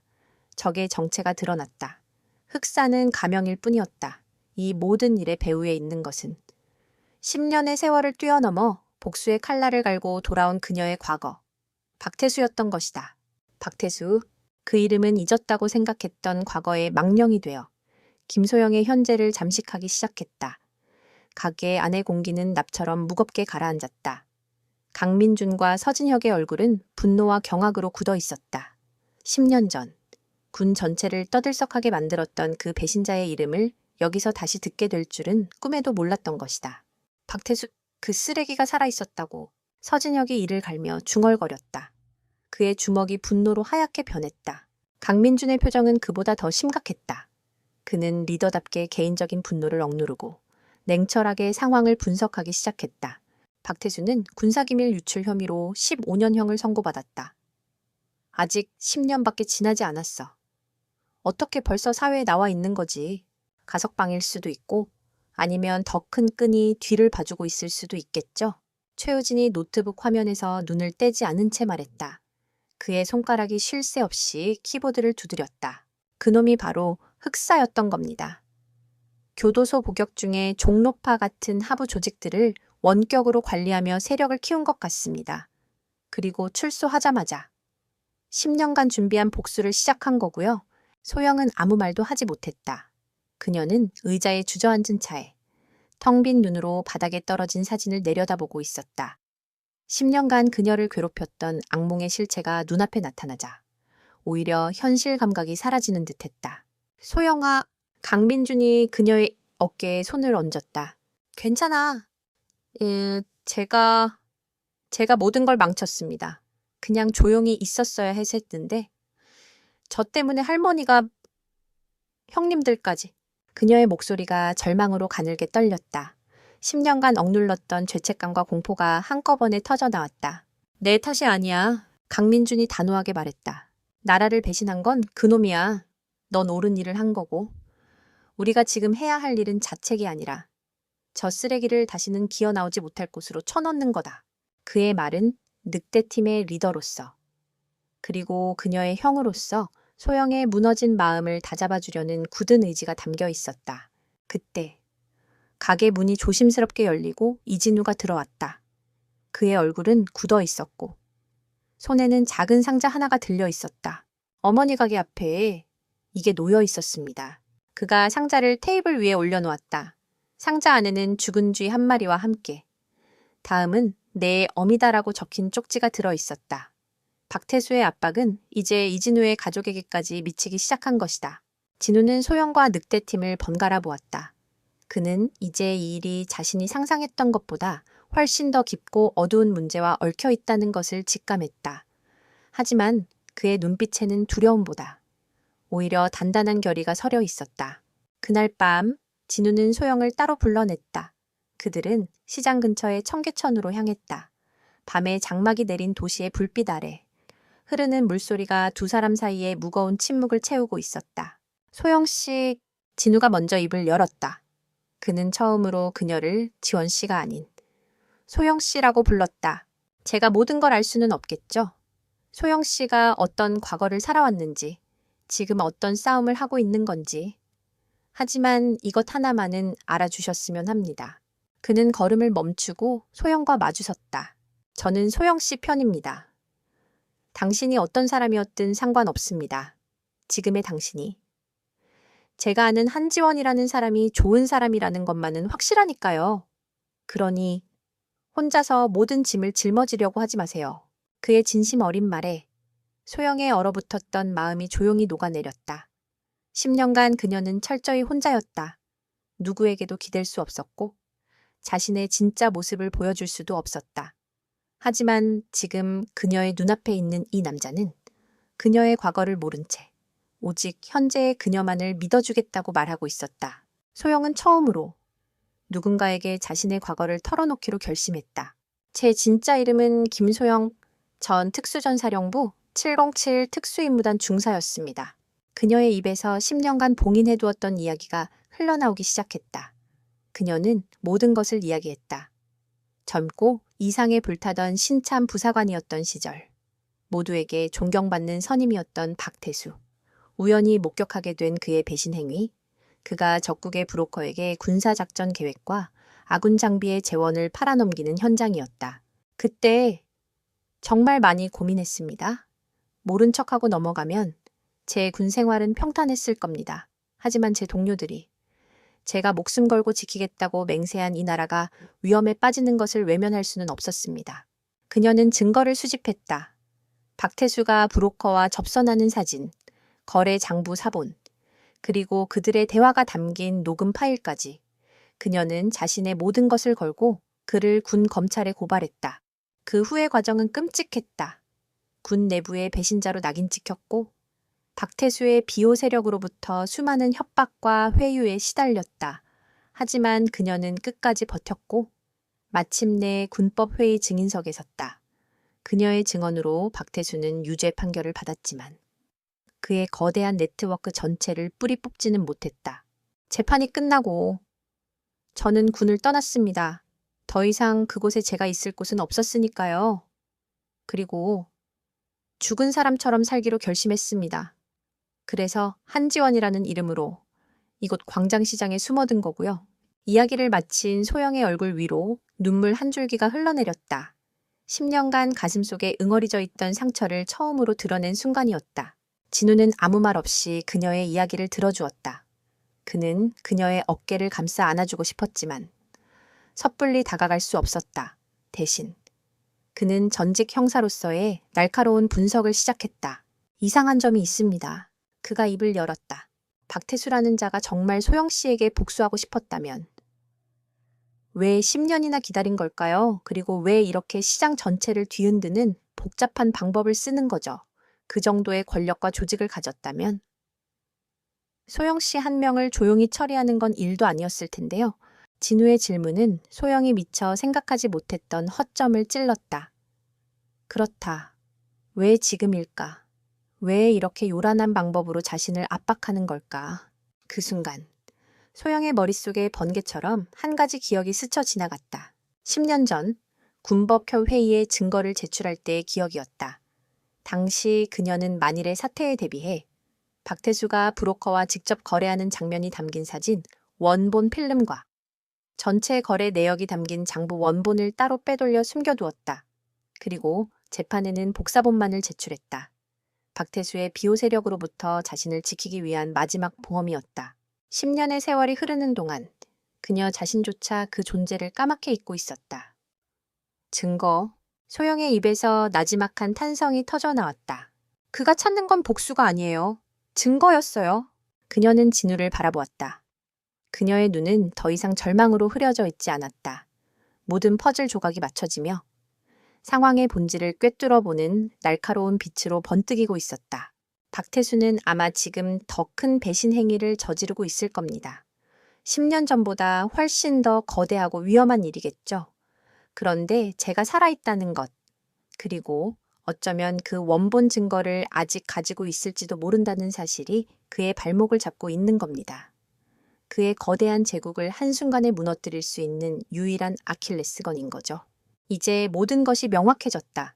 박태수가 시장을 공격하고 김 할머니를 납치하고 상인들을 협박한 이유는 단 하나였다. 김소영을 세상 밖으로 끌어내고 그녀를 압박하여 마지막 남은 증거의 위치를 알아내기 위함이었다. 이것은 단순한 복수극이 아니었다. 국가의 운명이 걸려 있을지도 모르는 거대한 첩보전이었다. 소영과 진우는 서로를 바라보았다. 그들의 눈빛에는 더 이상 두려움이 없었다. 함께 맞서야 할 거대한 적의 실체를 확인한 동지의 눈빛이었다. 그 증거 어디에 있죠? 진우가 물었다. 소영은 대답 대신 자신의 가게가 있는 광장시장을 돌아보았다. 그녀의 눈빛이 가게 위 낡은 다락방을 향했다. 가장 안전한 곳에 10년간 제 심장과 가장 가까운 곳에요. 그녀는 더 이상 도망치지 않을 것이다. 숨지도 않을 것이다. 10년 전 끝내지 못했던 싸움을 이제 자신의 손으로 끝내야 할 시간이 온 것이었다. 청계천의 차가운 밤 공기 속에서 확인한 진실은 희망인 동시에 절망이었다. 박태수의 진짜 목표가 증거인멸이라는 사실은 앞으로 그가 얼마나 더 잔인하고 극단적인 방법을 사용할지를 예고하고 있었다. 그는 자신의 제국을 지키기 위해서라면 이 시장 하나쯤은 흔적도 없이 불태워버릴 수 있는 위인이었다. 소영과 진우, 그리고 늑대팀은 다시 떡볶이 가게에 모였다. 이제 그들의 목표는 명확해졌다. 증거를 확보해야 한다. 그것만이 이 모든 것을 끝낼 수 있는 유일한 방법이다. 강민준이 결론을 내렸다. 하지만 쉽지 않을 겁니다. 최우진이 분석 결과를 브리핑했다. 박태수는 이미 시장 주변에 자신의 감시망을 깔아뒀습니다. 골목마다 설치된 사설, CCTV, 위장하고 잠복 중인 조직원들, 소영 누님이 가게 다락방에 접근하는 순간 그들은 바로 알아챌 겁니다. 다락방으로 가는 길은 함정이 될 겁니다. 그렇다면 우리가 함정을 역이용해야지. 서진혁이 주먹을 쥐며 말했다. 내가 놈들의 시선을 끄는 동안 너희가 증거를 빼내. 안 돼. 소영이 단호하게 막아섰다. 이건 내 싸움이야. 더 이상 형님들을 위험에 빠뜨릴 수 없어. 소영아. 강민준이 그녀의 눈을 똑바로 바라보았다. 이건 더 이상 너 혼자만의 싸움이 아니야. 박태수는 우리 모두의 적이다. 늑대팀의 명예를 더럽힌 배신자고 이건 우리 팀의 임무이기도 하다. 그들의 논의가 팽팽하게 이어지던 바로 그 순간이었다. 시장 밖 대로변에서부터 심상치 않은 엔진 소리가 들려왔다. 한 대가 아니었다. 여러 대의 차량이 동시에 움직이는 육중한 소리였다. 곧이어 시장 상인들의 경악에 찬 웅성거림이 파도처럼 밀려왔다. 소영과 늑대팀은 본능적으로 몸을 일으켜 밖으로 나갔다. 그리고 그들은 눈앞에 펼쳐진 광경에 숨을 삼켰다. 검은색 최고급 세단 5대가 시장 입구를 완전히 막아선 채 위압적으로 서 있었다. 차량 주변으로는 검은 정장을 입은 경호원들이 한치의 오차도 없이 도열에 있었다. 그 모습은 마치 국가 원수의 경호 행렬을 보는 듯했다. 가장 중앙에 있던 차량의 문이 열렸다. 그리고 한 남자가 내렸다. 박태수였다. 10년의 세월은 그를 완전히 다른 사람으로 만들어 놓았다. 군복 대신 몸에 딱 맞는 최고급 이탈리아제 정장을 입고 있었고 짧게 깎았던 군인 머리는 세련된 스타일로 관리되어 있었다. 얼굴에는 여유롭고 지적인 미소가 걸려 있었지만 그 눈빛만은 변하지 않았다. 야심과 탐욕, 그리고 잔인함이 뒤섞인 뱀의 눈빛. 그는 이제 군인이 아니라 거대한 악의 제국을 건설한 비즈니스맨의 모습이었다. 그는 경호원들의 호의를 받으며 천천히 시장 안으로 걸어 들어왔다. 그의 발걸음이 닿는 곳마다 상인들은 홍해가 갈라지듯 길을 터주었다. 공포가 시장의 공기를 지배했다. 박태수는 소영의 가게 앞에 멈춰 섰다. 그는 잠시 감회에 젖은 듯 주변을 둘러보았다. 10년 만이군. 많이 변했지만. 사람 사는 냄새는 여전하구나. 그는 마치 오랜만에 고향을 찾은 사람처럼 행동했다. 그리고는 소영을 향해 시선을 돌렸다. 김소영 중사? 아니, 이제는 한지원 사장이라고 불러야 하나 이런 누추한 곳에 숨어 지내느라 고생이 많았겠어. 그의 목소리는 부드러웠지만 그 안에는 날카로운 조롱이 담겨 있었다. 무슨 용건이시죠? 박태수 씨? 소영이 차갑게 응수했다. 그녀는 강민준의 제지를 받으며 당장이라도 뛰쳐나가려는 서진혁을 눈빛으로 막았다. 지금은 감정적으로 행동할 때가 아니었다. 박태수는 소영의 반응에 만족한 듯 웃었다. 그는 갑자기 시장 중앙으로 걸어가 과일 상자 위에 올라서서 사람들을 향해 외쳤다. 광장시장 상인 여러분, 잠시 제 이야기를 들어주십시오. 그의 목소리는 쩌렁쩌렁하게 울려 퍼졌다. 상인들은 겁에 질린 채 그가 무슨 말을 할지 지켜보고 있었다. 제 이름은 박태수. 현재는 작은 회사를 운영하고 있는 기업인입니다. 하지만 10년 전 저는 여러분처럼 평범한 이웃이자 나라를 위해 목숨을 바쳤던 군인이었습니다. 그는 능숙한 연기자처럼 비장한 표정을 지으며 말을 이어갔다. 하지만 저는 한 사람의 거짓된 질투와 모함 때문에 모든 것을 잃었습니다. 제 부하였던 한 여자의 거짓 증언 때문에 저는 군복을 벗고 억울한 옥살이까지 해야만 했습니다. 그의 손가락이 정확하게 소영을 가리켰다. 바로 저 여자, 김소영이 그 배신자입니다. 저 여자는 자신의 무능함을 감추고 공을 시기하여 상관이었던 저를 파렴치한 배신자로 만들었습니다. 시장이 술렁이기 시작했다. 상인들은 충격에 휩싸였다. 그들이 알던 착하고 조용한 지원 씨가 사실은 상관을 모함한 배신자였다는 말에 모두가 혼란스러워했다. 나는 지난 10년간 오직 진실을 밝히겠다는 일념 하나로 버텨왔습니다. 그리고 마침내 모든 누명을 벗고 이렇게 여러분 앞에 섰습니다. 이제 저 배신자에게 직접 죄를 물을 차례입니다. 박태수는 소영을 향해 걸어왔다. 그의 눈에는 승리자의 오만함이 가득했다. 김소영, 지금 이 자리에서 모든 상인들 앞에서 무릎을 꿇고 내 거짓을 고백해라. 그리고 내게 용서를 빌어라. 그렇다면 너를 숨겨준 이 시장 사람들의 죄는 묻지 않겠다. 그것은 교활한 함정이었다. 소영이 무릎을 꿇으면 그의 말이 사실임을 인정하는 꼴이 되고 꿇지 않으면 시장 전체를 위험에 빠뜨리는 이기적인 사람이 되는 것이었다. 소영은 입술을 깨물었다. 절체절명의 순간이었다.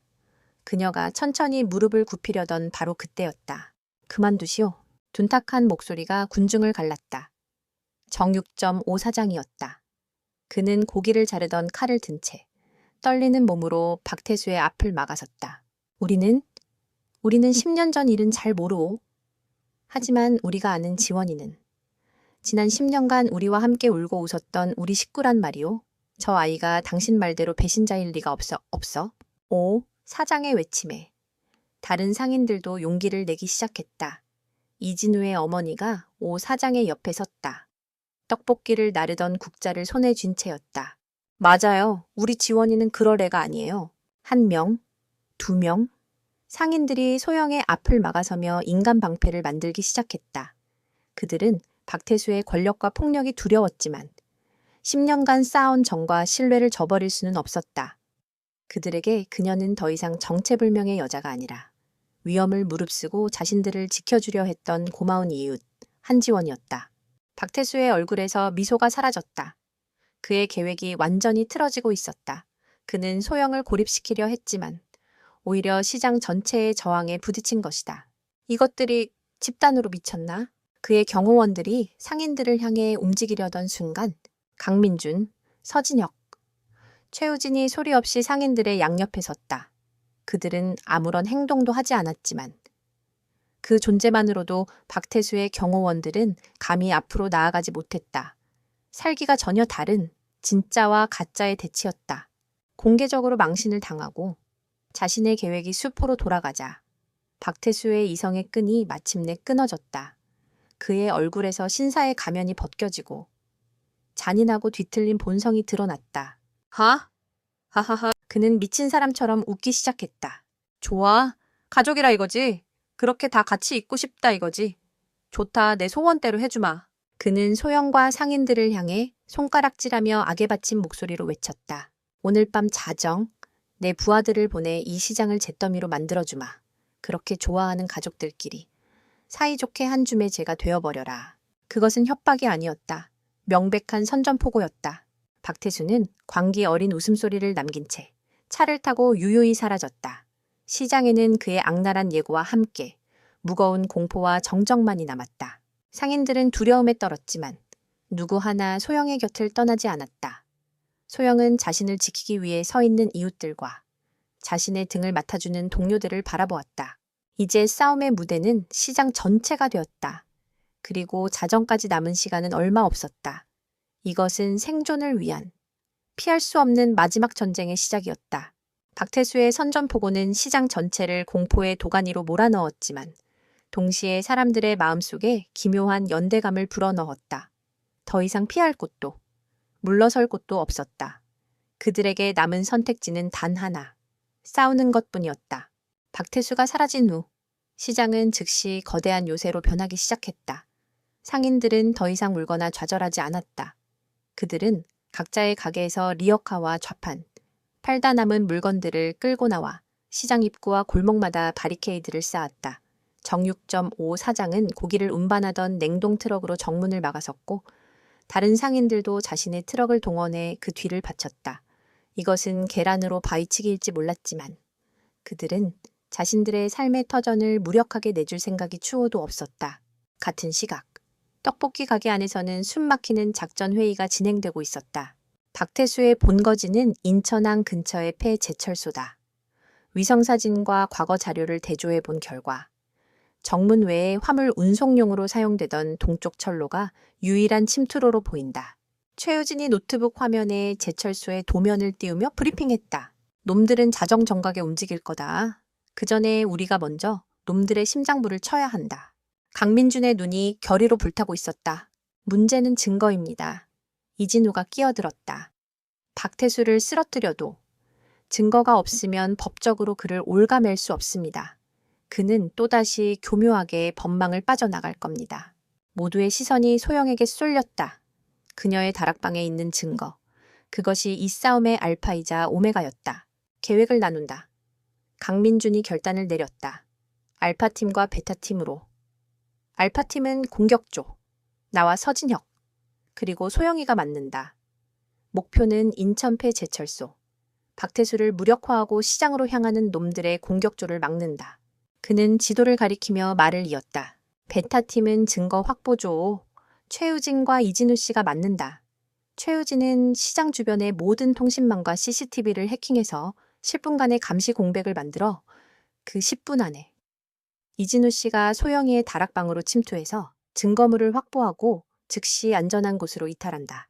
그것은 모든 것을 동시에 해결해야 하는 살얼음판처럼 위태로운 계획이었다. 어느 한쪽이라도 실패하면 모든 것이 끝장이었다. 작전 개시 시간은 밤 10시, 자정까지 남은 시간은 2시간뿐이었다.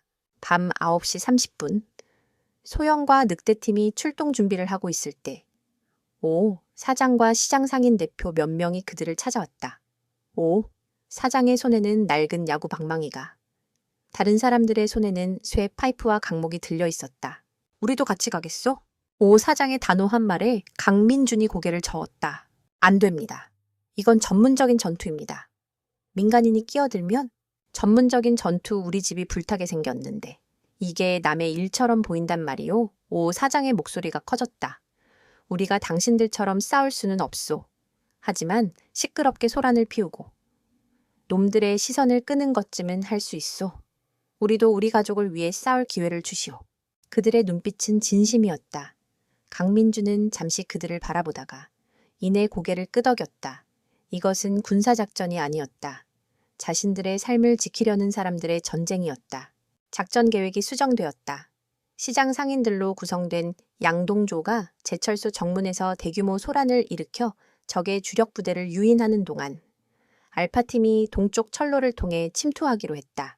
밤 10시 40분, 인천폐 제철소, 녹슨 철골 구조물들이 거대한 괴물의 뼈대처럼 어둠 속에 서 있는 그곳은 죽음의 냄새를 풍기고 있었다. 작전 개시, 강민준의 무정과 함께 시장 상인들의 트럭 수십 대가 헤드라이트를 번쩍이며 제철소 정문으로 돌진했다. 그들은 경적을 울리고 확성기로 욕설을 퍼부으며 그야말로 아수라장을 만들었다. 쳐들어가자, 이 개새끼들아. 예상치 못한 기습에 제철소 내부에 있던 박태수의 조직원들이 우왕좌왕하며 정문으로 몰려들었다. 바로 그 순간 반대편 동쪽 철로의 어둠 속에서 세 개의 그림자가 소리 없이 담을 넘었다. 소영, 강민준, 서진혁이었다. 제철소 내부는 거대한 미로와도 같았다. 그들은 그림자처럼 움직이며 내부로 깊숙이 침투했다. 순찰 중이던 경비병들은 비명 한 번 지르지 못하고 어둠 속으로 사라졌다. 10년의 공백이 있었지만 그들의 호흡은 완벽했다. 눈빛만으로. 손짓만으로 서로의 의도를 파악하며 한 몸처럼 움직였다. 한편 같은 시각 광장시장. 지금부터 정확히 10분 시작해. 최우진의 명령에 이진우는 숨을 죽인 채 소영의 가게의 뒷문으로 접근했다. 최우진이 만들어낸 감시 공백. 10분 안에 모든 것을 끝내야 했다. 그는 소영이 알려준 방법대로 자물쇠를 풀고 어둠 속으로 몸을 실었다. 다시 인천패 제철소 알파팀은 마침내 제철소의 심장부인 중앙관제실에 도달했다. 문을 박차고 들어간 그들 앞에는 수십 개의 CCTV 화면을 통해 정문의 소란을 즐겁게 지켜보고 있던 박태수가 서 있었다. 올 줄 알았다. 박태수는 조금도 놀라지 않았다. 오히려 그들을 기다렸다는 듯 여유로운 미소를 짓고 있었다. 10년 만에 다시 모였구나. 늑대팀 감회가 새로운데 그의 등 뒤로 검은 전투복 차림의 용병 대여섯 명의 모습을 드러냈다. 그들은 마동철의 어설픈 건달들과는 차원이 다른 진짜 프로들이었다. 강민준, 서진혁. 저놈들은 너희에게 맡기지. 저놈들은 내 사냥감이다. 박태수가 손가락으로 강민준과 서진혁을 가리켰다. 박태수. 강민준이 분노하며 달려들려 했지만 소영이 그의 앞을 막아섰다. 아닙니다. 형님, 저자는 제가 상대해야 합니다. 이것은 10년 전 제가 시작한 싸움이니까요. 소영의 눈이 차갑게 불타올랐다. 강민준은 잠시 망설이다가 이내 고개를 끄덕였다. 그는 소영의 눈에서 결코 물러서지 않을 결의를 읽었다. 강민준과 서진혁이 용병들을 향해 달려들며 관제실은 순식간에 처절한 격전지로 변했다. 그리고 그 중앙에서 소영과 박태수가 마침내 서로를 마주보았다. 10년간의 증오와 분노가 두 사람 사이의 공기를 무겁게 짓눌렀다. 어리석은 년. 박태수가 혀를 찼다. 그때 그냥 조용히 입 다물고 있었으면 지금쯤 편하게 살고 있었을 것을. 왜 사서 고생을 하는 거지? 국가 동료. 그런 건 다 허상이야. 이 세상에서 믿을 건 오직 돈과 힘뿐이다. 당신 같은 배신자는 이해하지 못하겠지. 군인의 명예가 무엇인지, 동료를 위해 목숨을 거는 것이 어떤 의미인지, 명예 그딴 게 밥 먹여주나? 박태수가 먼저 움직였다. 그는 특수부대 교관 출신답게 묵직하고 파괴적인 공격을 퍼부었다. 소영은 그의 공격을 간발의 차로 피하며 날카로운 방역을 시도했다. 힘에서는 남자인 박태수에게 밀렸지만 속도와 기술에서는 그녀가 한 수 위였다. 주먹과 발길질이 쉴 새 없이 오갔다. 그들의 싸움은 단순한 육체의 격돌이 아니었다. 그것은 신념과 신념, 가치관과 가치관이 부딪히는 이념의 전쟁이었다. 네가 믿었던 국가는 널 지켜주지 않았어. 결국 넌 도망쳐서 시장 바닥에서 반찬이나 파는 신세가 됐지. 박태수가 소영의 복부를 걷어차며 소리쳤다. 소영은 비틀거리면서도 자세를 바로잡았다.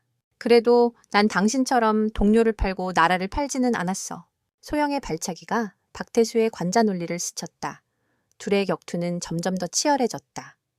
강철 구조물들이 그들의 몸부림에 부딪혀 굉금을 냈고 불꽃이 사방으로 튀었다.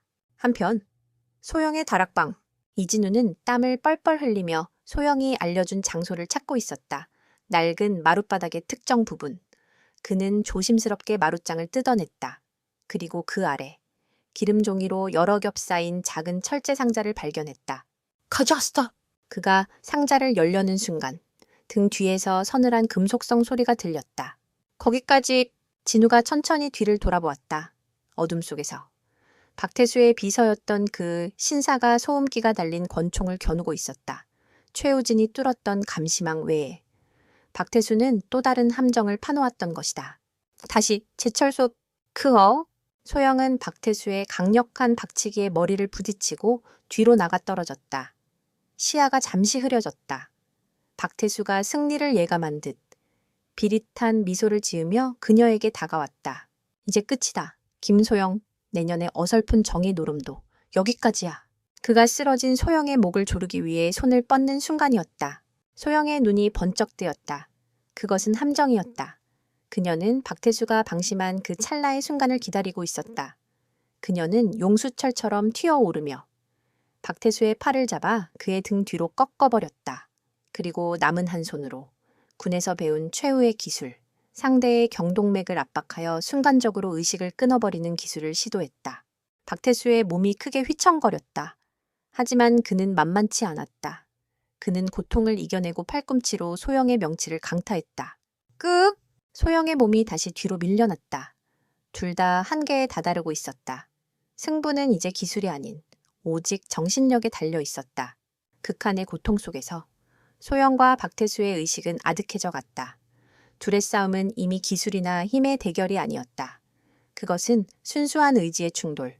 먼저 쓰러지는 쪽이 패배하는 처절한 버티기였다. 포기해, 김소영. 박태수가 피를 토하며 으르렁거렸다. 넌 날 이길 수 없어. 내깐년의 어설픈 정의감 따위가 내 10년의 증오를 이길 것 같으냐? 그의 말이 맞을지도 몰랐다. 소영의 몸은 이미 한계였다.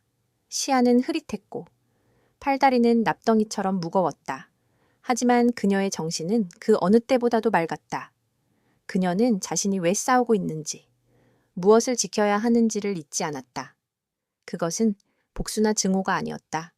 10년간 자신을 가족처럼 품어준 시장 사람들, 자신을 믿고 목숨을 걸어준 동료들, 그리고 배신으로 더럽혀진 군복의 명예.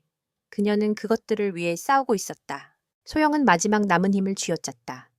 그녀는 박태수의 공격을 정면으로 받아내며 그의 품 안으로 파고들었다. 그리고는 그의 부러진 팔 쪽 어깨를 자신의 어깨로 강하게 들이받았다. 그악! 박태수의 입에서 짐승 같은 비명이 터져나왔다. 고통으로 인해 그의 방어가 순간적으로 무너졌다. 소영은 그 찰나의 틈을 놓치지 않았다. 그녀는 자신의 모든 체중을 실어 박태수의 남은 한쪽 다리 관절을 발로 강하게 걷어찼다. 우르륵! 끔찍한 소리와 함께 박태수의 거대한 몸이 균형을 잃고 뒤로 넘어갔다. 그는 바닥에 쓰러진 채 2번 다시 일어나지 못했다. 싸움은 끝났다. 소영은 승자의 환호 대신 숨을 고르며 쓰러진 그를 내려다보았다. 당신을 심판하는 건 내가 아니야. 그녀는 나지막이 말했다. 법이, 당신이 배신했던 국가가 당신을 심판할 거다. 한편 소영의 다락방, 이진우는 등 뒤에서 겨눠진 총구에 식은땀을 흘렸다. 박태수의 비서, 그 신사는 감정 없는 눈으로 진우를 바라보고 있었다. 상자를 이리 넘기시지. 그러면 얌전히 보내주겠다. 남자의 목소리는 차분했지만 그 안에는 거역할 수 없는 위협이 담겨 있었다. 진우는 천천히 손을 들며 일어섰다. 그의 머릿속은 필사적으로 움직였다.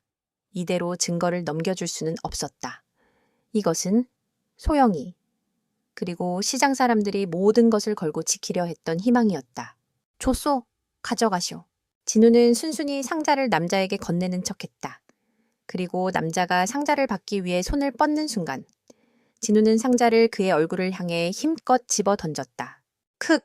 남자가 반사적으로 고개를 숙이며 상자를 피했다. 바로 그 순간 진우는 지체 없이 남자의 총을 쥔 손을 향해 몸을 날렸다. 전직 형사 시절 흉기를 든 범인을 수없이 상대했던 몸놀림이었다. 탱! 총알이 빗나가며 천장을 뚫었다. 진우는 남자의 손목을 꺾어 총을 빼앗으려 했고 남자는 필사적으로 저항했다. 좁은 다락방 안에서 두 남자의 처절한 육탄전이 벌어졌다. 남자는 고도로 훈련된 암살자였지만 진우 또한 수많은 현장을 뒹굴며 다져진 끈기와 도끼가 있었다.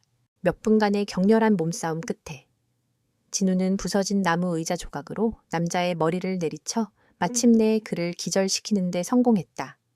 진우 역시 온몸이 상처투성이었지만 그는 고통을 느낄 겨를도 없이 철제 상자를 품에 안고 미친 듯이 밖으로 뛰쳐나갔다. 다시 인천배 제철수 강민준과 서진혁도 마지막 남은 용병을 처리하고 소영에게 합류했다. 그들은 쓰러진 박태수를 보며 안도의 한숨을 내쉬었다. 하하, 하하하. 그때 바닥에 쓰러져 있던 박태수가 미친 듯이 웃기 시작했다. 날 쓰러뜨리면? 모든 게 끝날 것 같으냐 증거는 증거가 없으면. 난 다시 일어선다. 이깟 상처쯤은 내 제국을 무너뜨릴 수 없어. 그의 말이 맞았다. 증거가 없으면 이 모든 싸움은 무의미해질 수 있었다. 바로 그 순간이었다.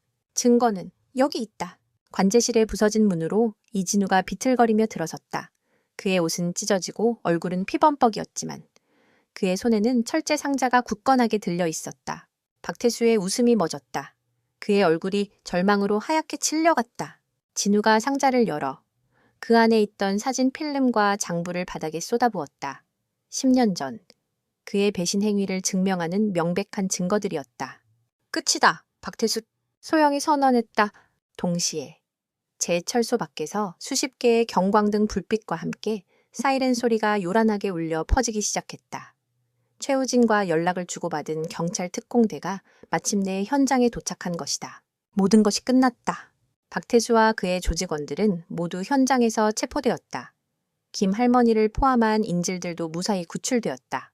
시장 상인들은 제철소 밖에서 잿더미가 될 뻔했던 자신들의 삶을 되찾아준 소영과 그녀의 동료들을 향해 뜨거운 환호와 박수를 보냈다. 소영은 이진우의 부축을 받으며 동이 트기 시작하는 새벽 하늘을 바라보았다. 길고 길었던 10년의 밤이 끝나고 마침내 새로운 아침이 밝아오고 있었다. 6개월 후 광장시장은 예전보다 훨씬 더 활기차고 생기가 넘쳤다. 박태수 사건 이후 시장은 정의가 살아있는 시장으로 전국적인 유명세를 탔고 관광객들의 발길이 끊이지 않았다. 지원의 반찬이라는 간판은 소영인의 반찬으로 바뀌어 있었다. 김소영은 더 이상 과거를 숨기지 않았다. 그녀는 이제 시장상인 한지원이자 전직 특수부대원 김소영으로서 당당하게 살아가고 있었다. 소영아, 어제 TV에 나온 거 봤다. 아주 그냥 여장부더구나. 오, 사장이 자랑스럽게 외치자 소영은 쑥스러운 듯 웃었다. 사건 이후 그녀와 늑대팀 동료들은 울프팩 시큐리티라는 보안 컨설팅 회사를 공동으로 설립했다. 그들은 자신들의 특수한 경험과 기술을 좋은 곳에 사용하기로 했다. 낮에는 반찬가게 사장님으로, 오후에는 기업 보안을 책임지는 전문 컨설턴트로. 그녀의 삶은 그 어느 때보다도 바쁘고 충실했다. 이진우는 그녀의 가장 든든한 파트너가 되어주었다. 그는 경찰에 복직하라는 제안을 거절하고 소영의 회사에서 법률 및 수사 자문을 맡는 동시에 어머니의 떡볶이 가게를 더욱 번창시켰다. 그날 저녁 하루 일과를 마친 두 사람은 떡볶이 가게에 마주 앉아 있었다. 소영 씨, 진우가 조용히 그녀를 불렀다. 네, 우리 결혼 이야기 이제 진지하게 해볼 때가 된 것 같은데요. 진우가 작은 벨벳 상자를 꺼내 열었다. 그 안에는 화려하진 않지만 진심이 담긴 소박한 반지가 빛나고 있었다. 당신의 과거도, 현재도, 그리고 미래도 그 모든 김소영을 사랑합니다. 저와 평생을 함께 해주시겠습니까? 소영의 눈에 눈물이 맺혔다. 10년간 혼자라고 생각했다. 하지만 이제 그녀 곁에는 그녀의 모든 것을 이해하고 사랑해주는 사람이 있었다. 그녀는 망설임 없이 고개를 끄덕였다. 에필로그 1년 후 가을, 광장시장 한복판에 하얀 웨딩 텐트가 설치되었다. 김소영과 이진우의 결혼식이 열리는 날이었다. 소영은 웨딩드레스 대신 다나한 한복을 곱게 차려입었다. 그녀의 곁에는 턱시도를 입은 이진우가 듬직하게 서 있었다. 하객석에는 시장 상인들이 모두 모여 앉아 마치 자기 자식의 결혼식인 양 눈물을 훔치거나 박수를 치고 있었다. 강민준, 서진혁, 최우진은 신랑 측 들러리가 되어 늠름하게 서 있었다. 결혼식이 끝나고 시장 전체가 거대한 잔칫집이 되었다. 풍악이 울리고 사람들은 웃고 떠들며 새로운 부부의 탄생을 축복했다. 소영은 이진우의 손을 잡고 자신을 둘러싼 모든 사람들을 바라보았다. 10년간 잃어버렸다고 생각했던 모든 것, 가족, 동료, 그리고 평범한 행복. 그녀는 그 모든 것을 이 시장에서 되찾았다. 특수전사령부 7607 특임대 중사, 김소영, 광장시장 반찬가게, 사장 한지원, 보안 컨설턴트 김소영, 그리고 이제 이진우의 아내가 될 김소영, 그 모든 모습이 진짜 자신이었고 이제는 그 모든 면을 당당하게 사랑할 수 있었다. 그녀는 저녁 노을이 아름답게 물드는 하늘을 올려다보며 마음속으로 다짐했다. 앞으로도 이렇게 나 자신으로 당당하게 살아가자. 시장의 따뜻한 불빛 아래 길고 긴 싸움을 끝낸 한 마리 늑대의 얼굴에 마침내 진짜 평화로운 미소가 피어났다.